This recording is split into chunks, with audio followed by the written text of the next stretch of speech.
Hey everyone, welcome to my channel, Happiness Handmade. My name is Lisa and I am a lover of all things crochet and it's market day. I am taking you on the road with me all day today. We are not going to be in the crochet corner at all. I am here at the Liberty Fall Fest here in Liberty, Missouri, bright and early. I am so excited. I have never been to the Liberty Fall Fest, let alone be a vendor. You guys, it is already poppin'. I'm talking the streets are filled with cars parked all over. People are walking up, getting ready for the parade this morning. And I think it's going to be a really great day. The day is going to be filled with fall fun, vendors everywhere. I'm actually going to be planted at the Mama and Me boutique, again, right off the square. I can't wait to show you this cute little space. The owner, her name is Elise. She is like so sweet and so kind and so creative. She has done wonders with that space. And she has like a cute little landing area where she's going to have a couple of vendors and I'm going to be one of them. So we're going to head over there and I'll show you Mama and Me boutique and we'll set up the rest of our space. I was really lucky for this particular market. I was able to drop all of my stuff off the day before the fall festival.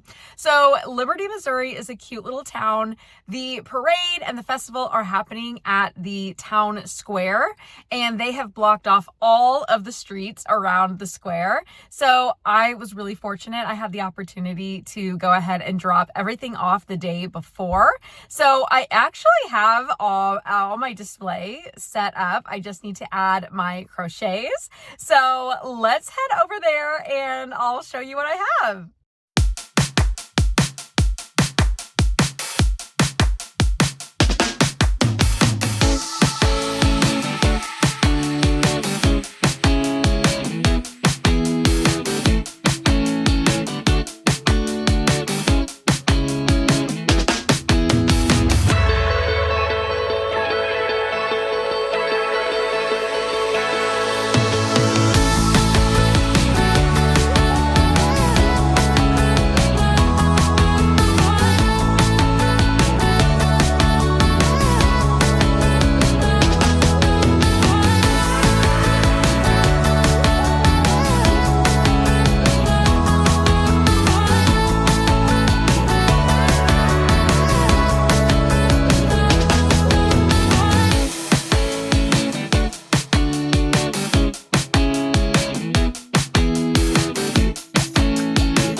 that is a wrap for the Liberty Fall Festival. I'm so grateful.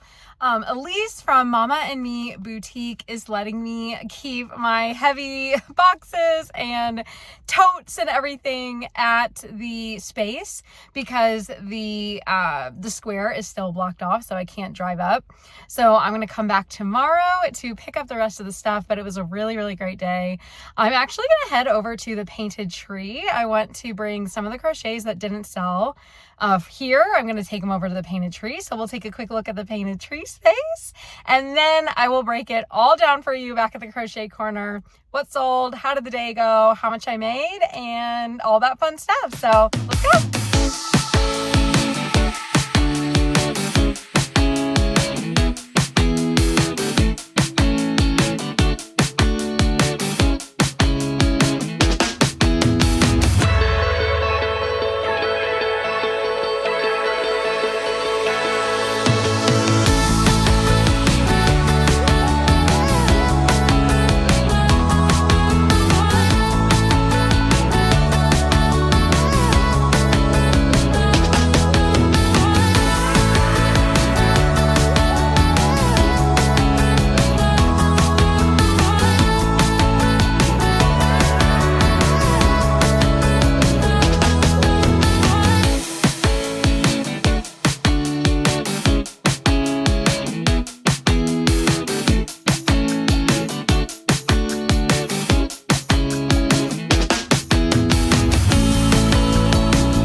We are back at the crochet corner. It is the next day. When I got home, I wanted to spend time with the family, eat my Chipotle, and then just relax for the rest of the day. But we are here now at the crochet corner, so let's break down all the numbers. All right, so drum roll.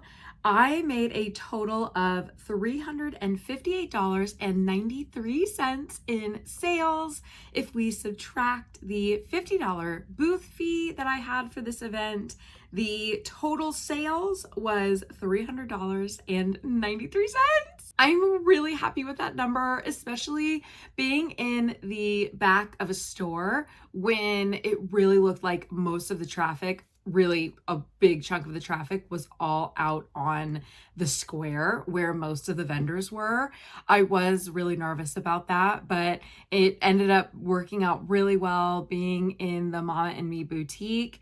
It was a really great customer base because those that were coming into that building were either getting gifts for fellow mamas or for expectant mothers or baby showers or anything like that, or even just people with kids. So it worked out really, really well. So no need to be nervous about that. I'm really, really grateful that I had a space at Mama and Me Boutique. Really grateful for Elise. Thank you, Elise, for letting me be a vendor. It was a great experience. So I was at the Fall Festival for a total of 4 hours from 9 a.m. to 2 p.m. There was a parade, as you saw some of the clips. So with that parade in there, the parade was about an hour long, and there really was complete dead time during that parade because everybody was watching the parade. So really, we're looking at about 3 hours of true selling time. So when I break it down like that, that makes me feel even better about how the day went. Do I think that I would have had maybe more sales potentially if I was on the square? Yes, but the vendor fee to be on the square was way, way, way higher than what Elise and Mama and Me Boutique were offering. And so it really was just a great pairing, and it was a good decision overall. That's what's so hard about these markets, guys. There's so much that you can try to prepare for, but there's also so much that you just can't anticipate. So I'm really, really grateful for how the day went. Want to talk really briefly about some of the bestsellers and some of the things that were surprising that didn't sell. First, the surprises. I didn't sell one dumpster fire, not one. And just 2 weeks ago at my last market, I sold out of dumpster fires. Again, just another example of you really never know fully what to expect when you come into a market. So None of my dumpster fires sold, which is a-okay. I have some at the Painted Tree, and of course I will bring them to my next market. Another surprise, guys, were my axolotls. I sold 0 axolotls, and I didn't sell any axolotls at my last market either. Whereas in my spring market, I sold out. I couldn't make them fast enough. I was making more and people were buying them. Like as soon as I would make one, somebody would buy one. And for the last 2 markets this fall, I haven't sold any. So again, it's just so interesting. I have a ton of axolotls. I'm confident that I'll find the right buyer, but at these last 2 markets, they were not there. All right, let's talk about some of the things that did really well. Mabel Chickens, again, what a great just market make, and the kids just love Mabel Chickens. And parents love Mabel Chickens too. So Mabel Chickens did really well. Also, my loveys did really well, particularly at this market. Again, I think it's because I was placed inside a Mama and Me boutique store. It was great for my market, or for my like target audience when it comes to my loveys. The loveys did really well. I have to give a shout out to my good friend Audrey from Oddball Crochet. Her pattern designs, the Alan the Alligator, Apollo, the Astronaut loveys, and her Lion Bub all sold. These are all her designs. They all sold yesterday. So just big shout out to Audrey. She is also a Kansas Cityan, and it's so exciting to see just her patterns absolutely take off. So if you have not heard of Audrey or haven't seen her patterns, definitely go check her out, especially if you love making loveys and snugglers like I do. She is a fantastic pattern designer, and I'm really grateful to her because all of those sold. My birthstone bunnies did really well as well. Again, we are in a Mama and Me boutique, so it's like the birthstone buddies, birthstone bunny, birthstone bear, birthstone dino. They are like a great little market make, and they're also a great gift for like a baby shower or somebody who's expecting. It's hard to kind of determine what birthstones I want to use. I try to use the birthstone for the months that are upcoming, so October, November, and December, because I met so many customers who either were due in October or had a granddaughter or a grandson coming in October, November. And so when I shared that, oh, like this is the birthstone, like this is the color of the birthstone for the month of October, they were really, really excited about that and thought that it was a really sweet touch. So a little plug for my designs. If you are interested in making your own birthstone buddies, definitely check out my Etsy. I'll put all the information in the description below. That is going to wrap it up for this video, you guys. If you want to learn more about in-person markets and kind of the pros and cons of in-person markets in general, I'm going to pin one of my latest videos titled, "Are in-person markets worth it?" It's a really good kind of like deep dive and breakdown into the pros and the cons of a market, and you know what to just some food for thought, like what to think about when you're planning either your first market or your 50th market. And if you are a crochet lover like me, I would love you to be part of our Sprinkle Army. Go ahead, subscribe, like, comment what your favorite thing about this video was, and if there's any other video ideas that you have that you would like me to do. Would love for you to be part of our Sprinkle Army. I also go live on Crochet Thursdays here on YouTube every Thursday night. It's just a crochet and chat. We just yap and have so much fun together. We always come up with like the most random topics, but it's always so fun. And it's really inspirational too. We always really try to give each other advice and encouragement. And that's the type of community that I'm trying to create here on YouTube. My mission with Happiness Handmade is to spread God's light, love, and happiness to everyone, everywhere. And one way that I do that is through YouTube and my Sprinkle Army. So if you could hit subscribe, it would mean so much to me. And I'll see you on the next video. See you later.